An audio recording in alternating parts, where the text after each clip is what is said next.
দারুণ স্বাদের বানালাম বিরি কলাইয়ের ডালের বড়ি দিয়ে গোটা গোটা ডিমের রেসিপি। চলুন দেখবেন মেন কোর্সে যাওয়া যাক। আসসালামু আলাইকুম বন্ধুরা, কেমন আছেন? আশা করি ভালো আছেন। পিঙ্কি কিচেনে সবাইকে স্বাগত। আজকে বানাবো গরমের জন্য, আজকে রান্না করতে পারিনি, আজকে রাতের রান্না নিয়ে চলে এসেছি। আজকে রাতে বানাবো। দেখেন ডিম নিয়েছি,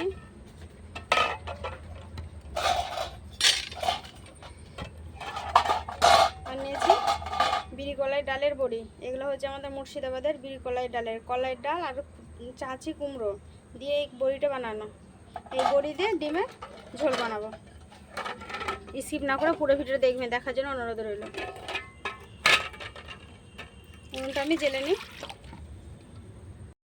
উনুনটা আমি জেলে নিয়েছি, কড়াটা বসিয়ে দিয়েছি। এবার আমি কড়া গরম হতে থাক, ডিমগুলো ছাড়িয়ে নেব। কড়াটা বসিয়ে দিয়েছি, দেখেন কড়াটা গরম হতে থাক আর ডিমগুলো আমি ছাড়িয়ে নেব। একটা ছাড়িয়ে নিয়েছি, বাকিগুলো ছাড়িয়ে নেব।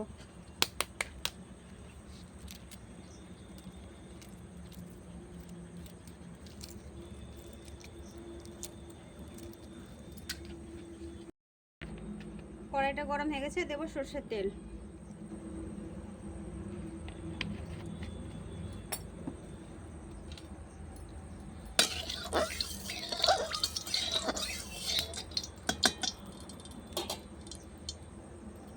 তেলের মধ্যে দেবো একটু নুন আর অল্প দেবো হলুদ গুঁড়ো।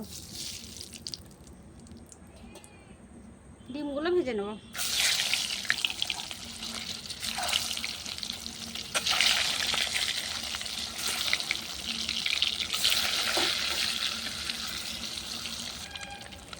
ডিমগুলো লাল করে ভেজে নিয়েছি।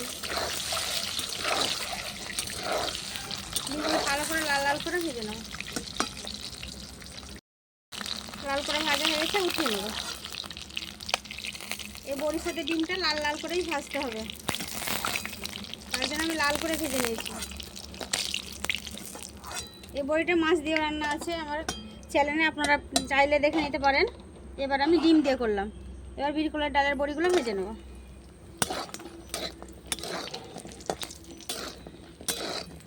এই বিরি কলাইয়ের ডালে মাছও আছে, আপনারা চাইলে দেখে নিতে পারেন আমার রেসিপিগুলো। এবার আমি এটা লাল করে ভেজে নিয়েছি, উঠিয়ে নেব।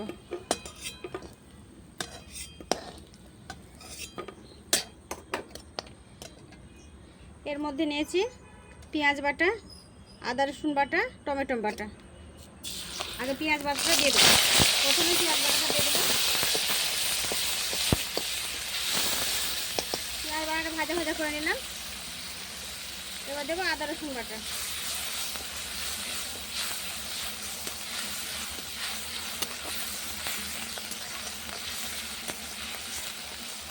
আদা রসুন বাটাটা ভাজা করে নিয়েছি। এবার দেবো টমেটো বাটা।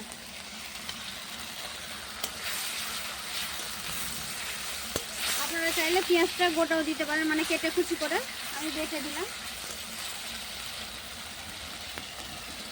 এর মধ্যে আছে লাল লঙ্কা গুঁড়ো, নুন, জিরে গুঁড়ো, ভাজা জিরে গুঁড়ো, ভাজা ধনে গুঁড়ো, হলুদ গুঁড়ো।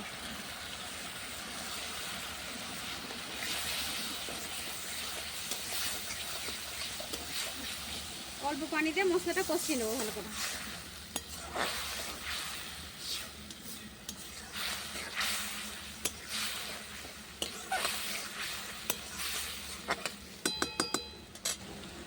মশলাটা আমি ভালো করে কষিয়ে নেব। ভালো করে কষিয়ে নিয়েছি, দেখেন তেল ছেড়ে গেছে মশলা থেকে, কি সুন্দর হয়ে তেলটা ছেড়ে গেছে। এবার ভাজা বড়িগুলো দিয়ে দেবো। ভাজা বড়িটা দিয়ে মশলার সাথে কষিয়ে নিলাম। এবার পরিমাণ মতো পানি দেবো।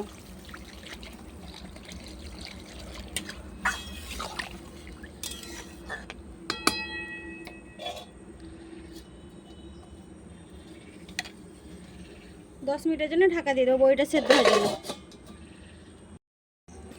একবার আমি ঢাকাটা উঠিয়ে দেখাচ্ছি বন্ধুরা, দেখেন কি সুন্দর হয়ে ফুটছে। বড়িটা আমার সেদ্ধ হয়েছে কি একবার দেখে নেব। বড়িটা আমার সেদ্ধ হয়নি, আরও অল্প সেদ্ধ হবে। এই বড়িটা সেদ্ধ হয়ে গেলে বড় বড় হয়ে যাবে। দেখেন কত বড় হয়েছে, আরও বড় হবে।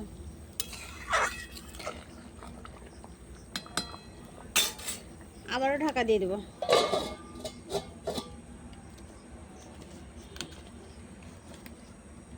ঢাকা দিয়ে সেদ্ধ হয়নি।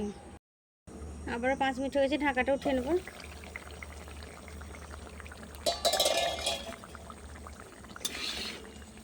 দেখেন বইটা কত সুন্দর সেদ্ধ হয়ে গেছে, এই ভেঙে যাচ্ছে।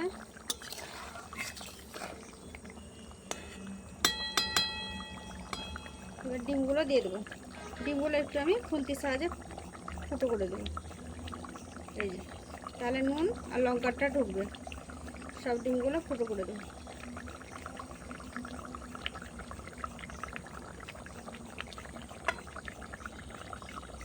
কেটে দিলাম খুন্তির সাহায্যে সব ডিমগুলো, এই দেখেন। এবার ডিমগুলো দিয়ে দেবো।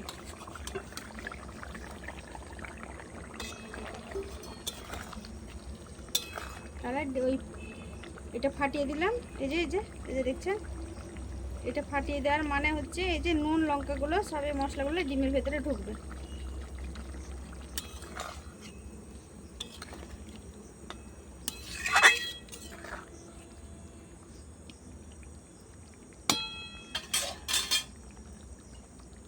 আবারও 2-3 মিনিটের জন্য ঢাকা দিয়ে দেবো। 2-3 মিনিট হয়ে গেছে, এবার ঢাকাটা উঠিয়ে নেবো। দেখুন কি সুন্দর হয়ে গেছে, এবার নামিয়ে নেবো।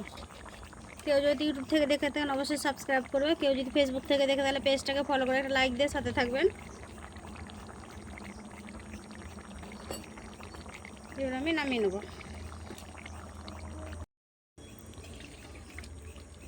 ঢেকে নেবো।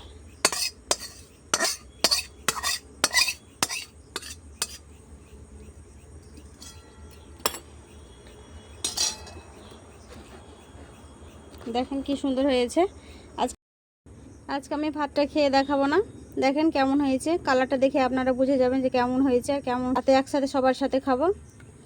যদি ভালো লাগে অবশ্যই লাইক কমেন্ট শেয়ার করবেন। আর সুস্থ থাকবেন, সাবধানে থাকবেন।